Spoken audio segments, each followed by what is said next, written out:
मसीह की मोहब्बत में आप सबको सलाम। Praise hallelujah. किसी से सर्दी लग रही है? मुझे भी लग रही है, सबको लग रही है।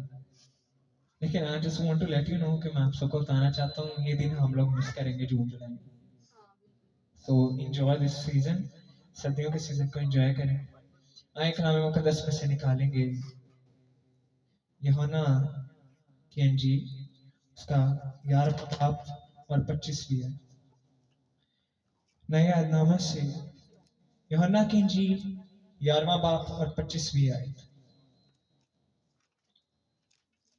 Praise hallelujah. जो निकाल ले काइंडली आमीन कह सकते हैं।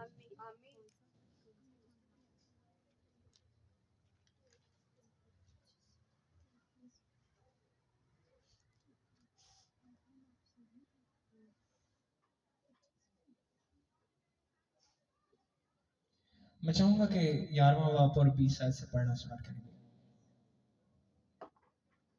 आए कलाम मुकद्दस की तिलावत करेंगे। बस मार्था यीशु के आने की खबर सुनकर उससे मिलने को गई, लेकिन मरियम घर में बैठी रही। मार्था ने यीशु से कहा, ऐ खुदावंद, अगर तू यहाँ होता तो मेरा भाई ना मरता। और अब भी मैं जानती हूँ कि जो कुछ तू खुदा से मांगेगा वो तुझे देगा। तो इसवीं आयत, यीशु ने उससे कहा, तेरा भाई जी उठेगा। मार्था ने उससे कहा, मैं जानती हूँ कि क़यामत में आखिरी दिन जी उठेगा। 25वीं आयत, यीशु ने उससे कहा, क़यामत और जिंदगी तो मैं हूँ। जो मुझ पर ईमान लाता है, गोया वो मर भी जाए तो भी जिंदा रहेगा। आमीन। Praise hallelujah. मैं चाहूंगा कलाम मुकद्दस कर जोरदार ताली बजाएंगे आपसे बैठ। Praise hallelujah. सब बैठ। यहाँ में मरियम, मार्था और उनके भाई लाजर की स्टोरी मिलती है। लाजर की जब डेथ होती है तो मार्था और मरियम दे वाज इन अ सोरो, वो दुख में थे, परेशानी में थे। और जैसे ही उन्होंने यीशु मसीह के आने की खबर सुनी तो वो खुश हो गई। और मार्था ने क्या कहा यीशु मसीह को कि यीशु मसीह अगर तू यहाँ होता तो मेरा भाई ना मरता। लेकिन यीशु मसीह ने, मरियम ये भी जानती थी, मार्था और मरियम ये भी जानते थे कि ये जी उठेगा, लेकिन आखिरी दिन, यानी कि जब क़यामत का दिन आएगा तब वो जी उठेगा। लेकिन मार्था खुदावन से ये भी कहती है यीशु मसीह से कि यीशु मसीह जो कुछ तू बाप से मांगेगा वो तुझे मिल जाएगा। तो यीशु मसीह ने वहां क्या कहा, क़यामत और जिंदगी तो मैं हूं। आमीन। इस बात के लिए मैं चाहूंगा जोरदार ताली बजाएंगे। क़यामत और जिंदगी खुदावन की। आमीन। यानी कि life and judgement is God. तो आज का मेरा टॉपिक भी है हीलिंग एंड लाइफ, यानी कि जिंदगी और शिफा।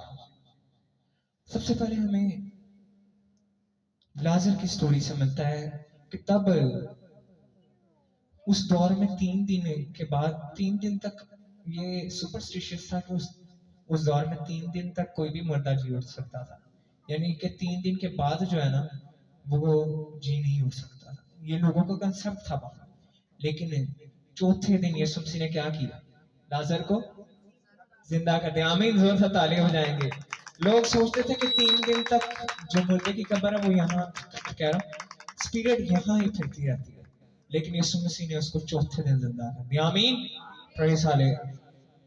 इसी तरह ही आज मेरी और जिंदगी में, मेरी और आपकी जिंदगी में there are too much hurdles, बहुत सी परेशानी है, बहुत सी हर्डल्स हैं, बहुत से परेशानी कह सकते हैं। इसके अलावा टेंशंस हैं।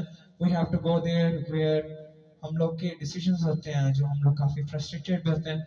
लेकिन याद रखें, अगर हमें कोई चीज मिल नहीं रही तो इट डजंट नॉट मीन कि वो हमें मिल नहीं सकती। या कभी हम खो गए थे, उस चीज को हमने पाया नहीं। जैसे कि 2025 गुजरा, बहुत सी मेरी ख्वाहिशात थी कि गॉड मुझे ये चाहिए, ये चाहिए, ये चाहिए, ये चाहिए, बट इट वाज नॉट। खुदावंद ने हमें वो नहीं दी, लेकिन मेरा ईमान के 2026 में खुदावंद हमें देने जा रहा है। आमीन। Praise hallelujah. याद रखें, जैसे उस वक्त लोगों का सुपरस्टिशियस था, ये लोग सोचते थे, वहम गुमान था कि 3 दिन तक जो स्पिरिट है वो इधर ही घूमती रहती है और 3 दिन तक मुर्दा जिंदा हो सकता है, लेकिन चौथे दिन के बाद नहीं। लेकिन यीशु मसीह ने उसको चौथे दिन जिंदा करके दिखाया। आमीन। इसी तरह ही बेशक 2025 में we have not get that particular blessing, बेशक हमने वो स्पेशली उस ब्लेसिंग को जो हमारी ख्वाहिश थी, हमारी दिल में तमन्ना थी कि गॉड मुझे दे, वो नहीं मिली, लेकिन वो 2025 में खुदा कर सकता है। आमीन। जरूरत हमें कि हम ईमान लाएं। We must have a faith, क्योंकि कलाम मुकद्दस में लिखा हुआ है। इसी तरह ईमान की स्टोरी में अगर हम देखें तो हमें एक पैराबल बाइबल में से मिलती है, उस औरत की जिसे 12 बरस से खून जारी था। कलाम मुकद्दस में लिखा है उसका क्या ईमान था कि अगर मैं यीशु मसीह का पल्ला ही छू लूंगी तो क्या होगा, शिफा पाऊंगी। आमीन। तो इसी तरह जब यीशु मसीह भीड़ से गुजर रहे थे, हजूम इकट्ठा था यीशु मसीह को मिलने के लिए, देखने के लिए, but what she has done, उसकी ये स्ट्रॉन्ग डिजायर थी, ख्वाहिश थी कि यीशु मसीह को मैं छू ही लूं, क्योंकि उसका फेथ था तो मैं शिफा पा जाऊंगी। ये नहीं था कि मैं उसे स्पेशली प्रे कराऊंगी, उसे पता था कि वो जिंदगी का मंबा है। आमीन।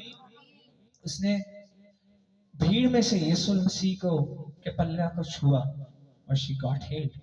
इस बात पर जोरदार तालियां देंगे कि उसने क्या किया, उसी वक्त जैसे उसने हाथ लगाया क्या हुआ, शिफा पा ली। और यीशु मसीह ने कहा, उस हजूम में कहा कि मुझे किसी ने छुआ है, मेरे पल्ला को किसी ने छुआ है, क्योंकि शिफा जारी हुई थी। इसी तरह अगर आज आपका और मेरा ईमान होगा ना कि गॉड विल गोना ब्लेस, खुदा मुझे बरकत देने जा रहा है, तो आप ब्लेस होंगे। आमीन। क्योंकि उस जैसे आपका ईमान होगा, क्योंकि बाइबल में लिखा है, क्योंकि खुदावंद ने कहा था जा तेरे ईमान ने तुझे अच्छा किया। If you have a faith you will gonna do it, you will gonna get it. अगर आप पे ईमान होगा आप उस चीज को हासिल करेंगे, बेशक वो कुछ भी हो सकता है। जो हम सोचते हैं हमारे माइंड से इट इज इम्पॉसिबल, बट याद रखें खुदा के साथ सब कुछ पॉसिबल है। आमीन। इसी तरह ही कलाम मुकद्दस में लिखा है कि हमें रेत के दाने जितना ईमान चाहिए, अगर उतना भी होगा, we will say a mountain to side off, हम उस पहाड़ को कहेंगे यहाँ के साइड पे हो जा, इट विल बी। आमीन। लेकिन जरूरत क्या है, हमें ईमान की यहाँ जर्नी मिल रही है। वी हैव सीन कि लाजर की बहन जो मार्था थी, she has a faith in God कि जीसस विल कम, यीशु मसीह आएगा तो क्या होगा, मेरा भाई शिफा पाने के जिंदा हो जाएगा। आमीन। और इसी तरह नेक्स्ट पैराबल में बाइबल में से हमें क्या मिलता है, लाजर के बाद क्या स्टोरी थी, क़यामत नहीं, बल्कि हमें स्टोरी मिलती है 12 साल की औरत की जो खून जिसका जारी था। आमीन। उसने क्या किया, उसका फेथ था कि God will gonna heal me, और उसका ये फेथ था कि देख ले खुदावंद से शिफा दे दी। आमीन। इसी तरह ही सेकंड थर्ड पॉइंट हमें ये मिलता है कि बाइबल हमें सिखाती है कि we have a faith like a tiny sand particle, यानी कि रेत के जरे जितना भी हमारा ईमान होगा तो माउंटेन्स को कहेंगे तो हिट जाएंगे। आमीन। Praise hallelujah. इसी तरह ही मेरे अजीजों, आज जो कुछ आप मांगे, आपकी ख्वाहिश है कि 2025 में आपसे रह गई, बेशक वो कोई गोल्स हो सकते हैं, कोई एम्स हो सकते हैं, कोई स्कूल की जर्नी हो सकती, कोई क्लासेस हो सकती है, अच्छा पढ़े नहीं, अच्छा सीखा नहीं, अच्छा म्यूजिक नहीं किया, अच्छा चर्च के साथ नहीं चले, अच्छा खुदावंद के साथ नहीं चले, अच्छे तरीके से खुदावंद के साथ वॉक ना कर सके, अच्छे तरीके से अपनी जॉब पे आपने गेन नहीं किया, अच्छे तरीके से आपने अपने मास्टर को सर्व नहीं किया, अच्छे तरीके से आपने अपना बिजनेस नहीं किया, but this is the perfect time. खुदावन से कहिए God I have a faith, God I have a faith, खुदावन मेरा ईमान है कि वो सब कुछ 2024 में खुदावन मुझे अता करेगा। आमीन। आप ईमान से कह सकते हैं खुदावन, मेरे पीछे कहिएगा खुदावन वो सब चीजें जो मैंने 2025 में ख्वाहिश की थी, मेरा ईमान है कि 2026 में मुझे दे देगा। आमीन। Praise hallelujah. इसी तरह ही हमें स्टोरी मिलती है नुमान कोड़ी की, कि जब नुमान को कोड़ हो जाता है तो वो क्या है, उसको बचपन से कोड़ होता है, स्किन डिजीज, आज की सबसे ज्यादा पैथेटिक डिजीज, उस दौर में भी थी, अभी भी पैथेटिक जिसे कहते हैं ना, टेरिफाइंग डिजीज थी। कि जिसे आप खुद इमेजिन करें, जब किसी इंसान को एक स्किन डिजीज होती है तो क्या होता है, कोई भी से हैंड शेक नहीं करना चाहता, कोई भी से मिलना नहीं चाहता, सब उसे दूर भागते हैं, क्योंकि वो स्किन डिजीज से क्या होता है, एक दूसरे से, एक इंसान से दूसरे इंसान को होती है, इसीलिए इंसान भागता है। लेकिन देखें, नुमान कोड़ी का भी ईमान था कि खुदावंद उसकी सुनेगा, और जब वो लीशा नबी के पास जाता है तो क्या होता है, वो लीशा नबी से जब मिलने जाता है ना, दुआ करवाने जाता है कि खुदावंद मुझे शिफा देगा उस बंदा के थ्रू, अपने बंदा के थ्रू, तो साथ में बहुत सारा गिफ्ट ले जाता है और तोहफे ले जाता है खुदा के बंदा के लिए। लेकिन क्या होता है, वो क्योंकि लीशा नबी इस वक्त दुआ कर रहा होता है, तो अपने वो जो जूनियर से, यानी कि अपने शागिर्द जहाजी को कहता है कि इसको क्या है, खुदा ने मुझे कहा है कि यर्दन के गोते 7 गोते लगा ले तो क्या होगा, शिफा पा जाएगा, आमीन। और उसने क्या किया, वो बड़ा, he was amazed कि what he has said, वो हैरान हो गया, वो टेरिफाइड हो गया कि ये क्या, मैं तो इतनी कुछ चीजें लेके आया हूँ, he had does not take from me।